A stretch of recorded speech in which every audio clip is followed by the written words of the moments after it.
Hey, it's Andy. It's good to see y'all today. I hope everybody got their heat turned back on. It's supposed to be warmer in the next couple days, so let's hope for that. I wanted to come on here today and talk a little bit about how I, as a 38-year-old, 39, I guess, came to transition.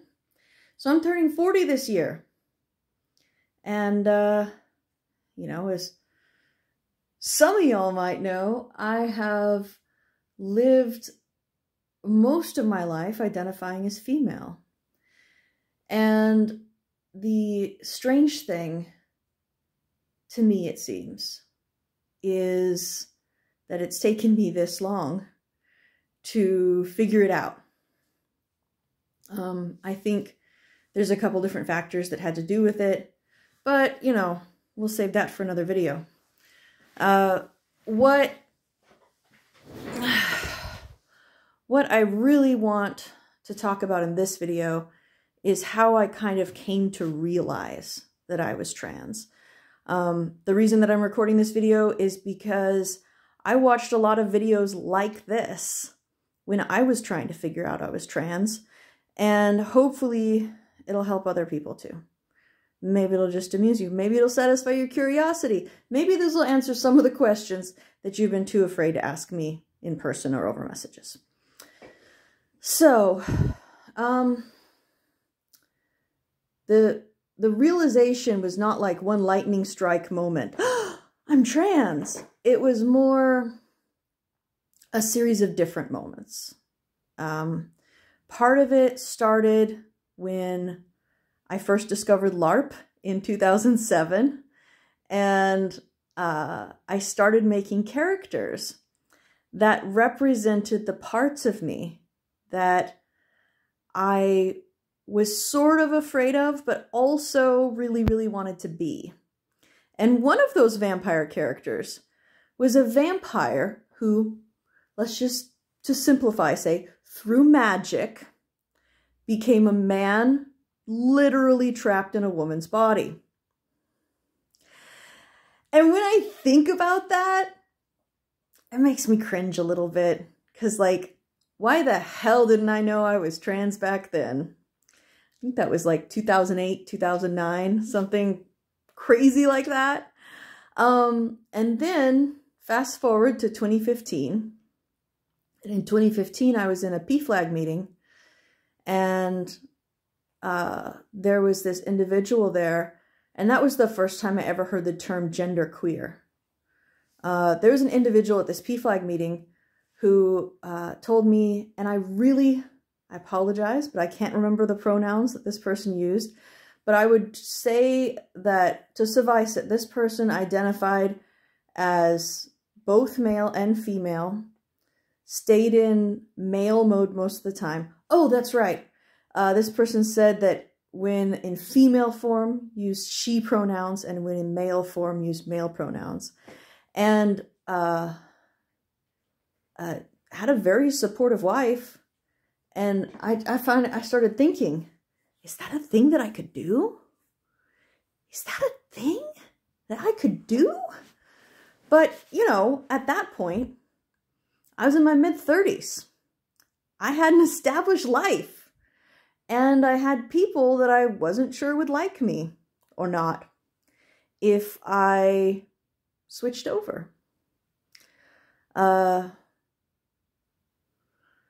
Anyway, so fast forward to a few years after that, when I started... Oh, and my trans friends. One more story for my trans friends, because this is going to make you cringe, the how didn't I know moment. I created a Facebook group specifically for LGBT LARPers of a certain game that I played that had a certain LARP that had like a national franchise. Let's just stop it at that. Oh, and it rhymes with Fistopia Smizing. Anyway, I don't actually give a fuck. I am, so then we'll fast forward back to where I was before. Sorry for this rambly talk. I'm a little bit tipsy. Yeah. So I'm going to, I went to a LARP, and I had started going to a LARP, met a trans friend. I also started studying a certain brand of witchcraft that really emphasizes meditation, self-awareness, like becoming really comfortable with yourself and who you are. That brand of witchcraft is called Anderson Family Fairy. And one of their mantras is, "Who is this flower above me, and what is the work of this God? I would know myself in all my parts." And so at the point that I joined Fairy, it was kind of just a matter of time. But anyway, I had a lot more friends that came out as trans, and I started watching their journeys, and I started asking them questions. But of my friends, I think I'm the oldest one that I know that has come out. But I do have a couple of friends that have come out in their 30s. Anyway.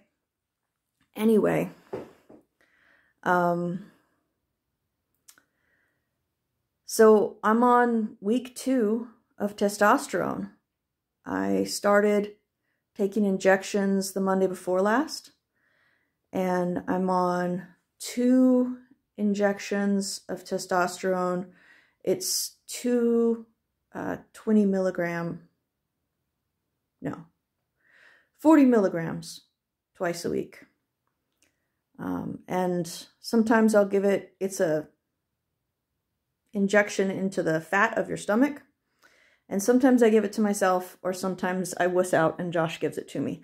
He's actually pretty good in injections because his godmother was a nurse, and he got to play in the skills lab and, help her set up for skills lab in the summer, and also coincidentally learn how to give injections.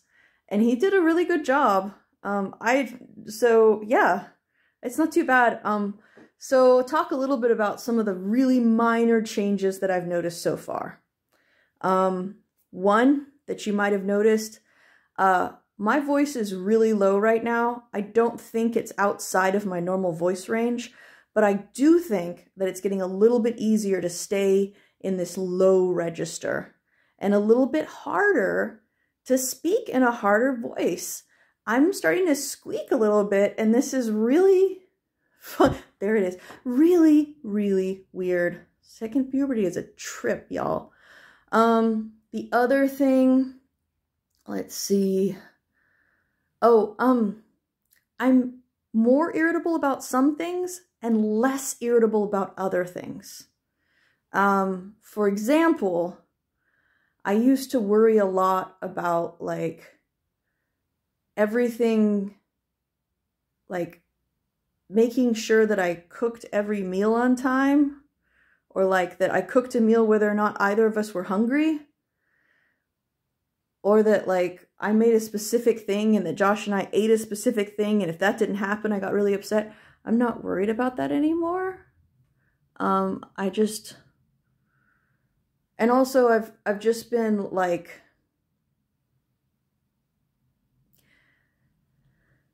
there's no real shorthand to put it on it, but I definitely feel myself having some less neurotic thoughts lately, which is great.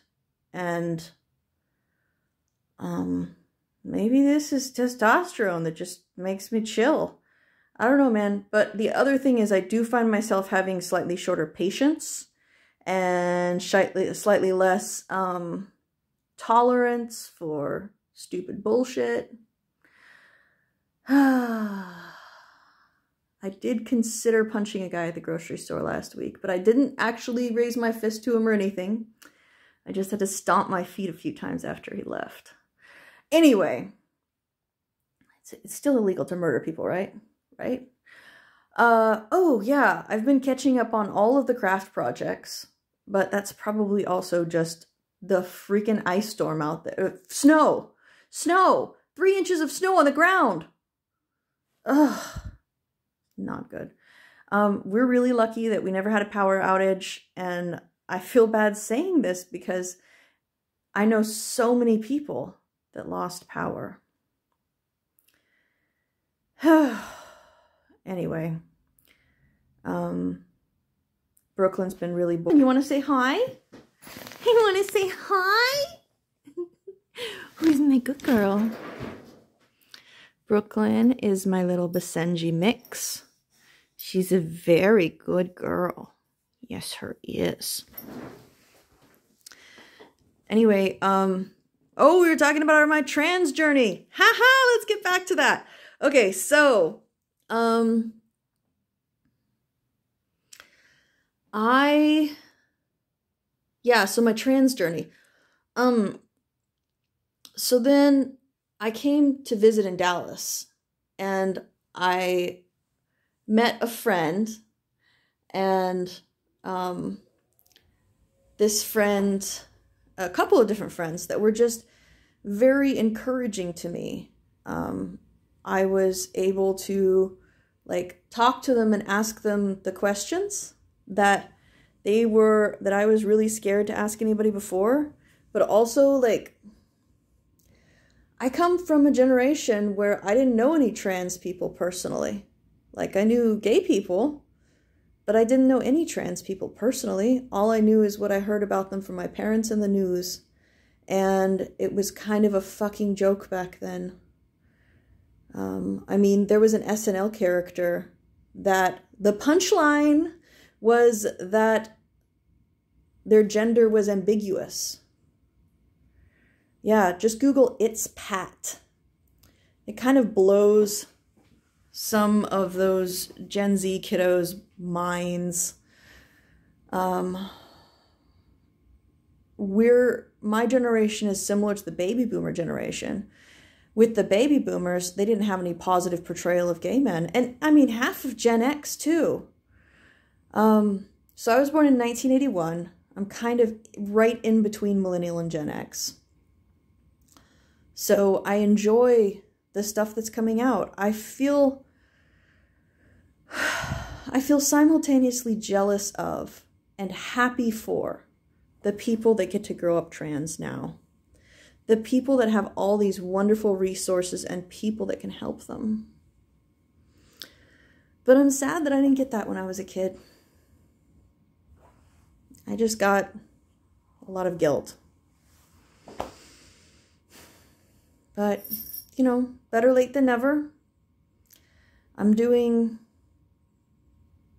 a fundraiser, silent auction, to raise money for my trans top surgery.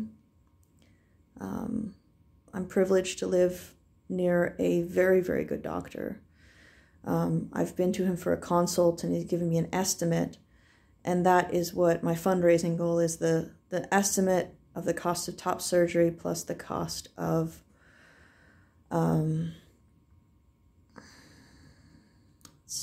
the cost of top surgery plus the cost of a legal name change. Everything else I'm financing myself, thank goodness. My medication is somehow partially covered by the insurance company. I expect them to deny it, my testosterone. I expect them to deny it eventually, but it's not that expensive. And, you know, I don't need fancy creams or implants or whatever. I'll get poked by a needle twice a week. It's better than being constantly suicidal. Oh, yeah, that's something I should mention. I'm not suicidal now, and I haven't been suicidal for over a decade. But in my 20s and for part of my 30s, I was just about constantly suicidal. Every time I crossed the road, I thought about stepping in front of a car. Every time I stood on a cliff, I thought about jumping off it. Every time I crossed a bridge, I thought about jumping off it. But I don't think about that anymore, and it's primarily because I have good support in my life now, and I'm not living in an abusive situation, and I'm not abusing myself psychologically. A lot of that came from being in therapy and also from being on a good antidepressant, because mental illness runs in my family. And, you know, I've got depression. But I can tell you, oddly enough, that talking to a therapist about my gender has helped so much. I've been seeing Felicia Porter at Life Gets Better Together Therapy. She is amazing. She's been doing trans therapy for decades. She did tell me when I told her I was feeling bad about being the only one over the age of 30 who was transitioning. I'm a trans elder. Fuck that term. Fuck you, Gen Z. I'm sorry. I don't want to fuck you, Gen Z. Anyway, you're good little beans, Gen Z.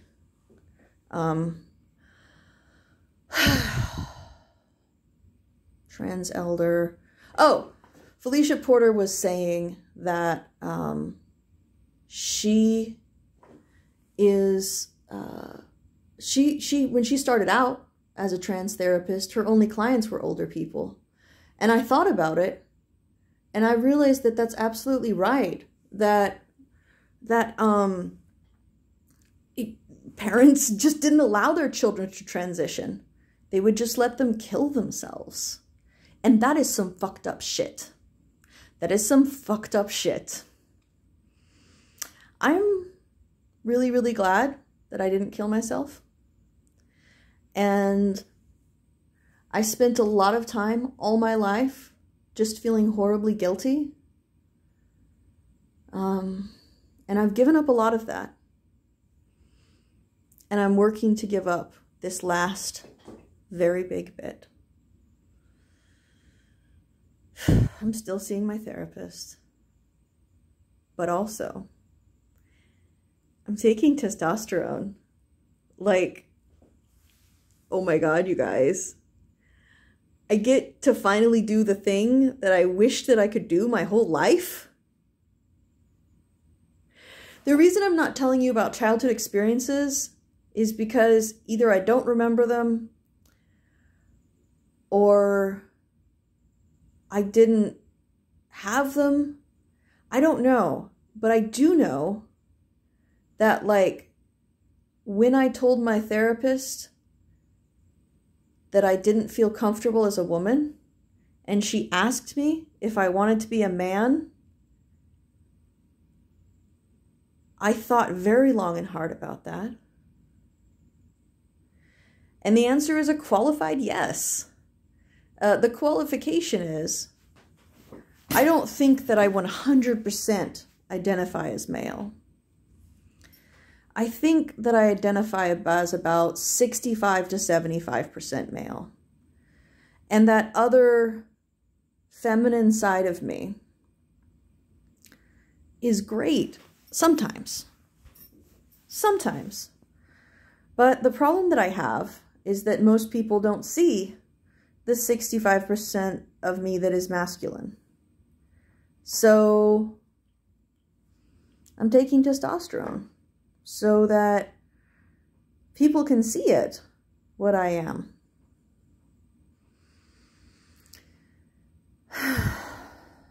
It was kind of a trip, though, one time when I was at a party and someone who had been, let's just say, partaking of an entheogenic substance said that they looked at me and saw my face shift to masculine and then feminine and then masculine. And I was like, yeah, you're seeing me. That's me. So yeah, I would like to feature a lot more masculine. And part of that is that voice change, which is coming. I'm squeaking. Anyway, I hope I haven't bored you to death. I hope you enjoyed this ramble. If you want to see more rambles, let me know. I have an urge to make them. Have a nice day and stay warm.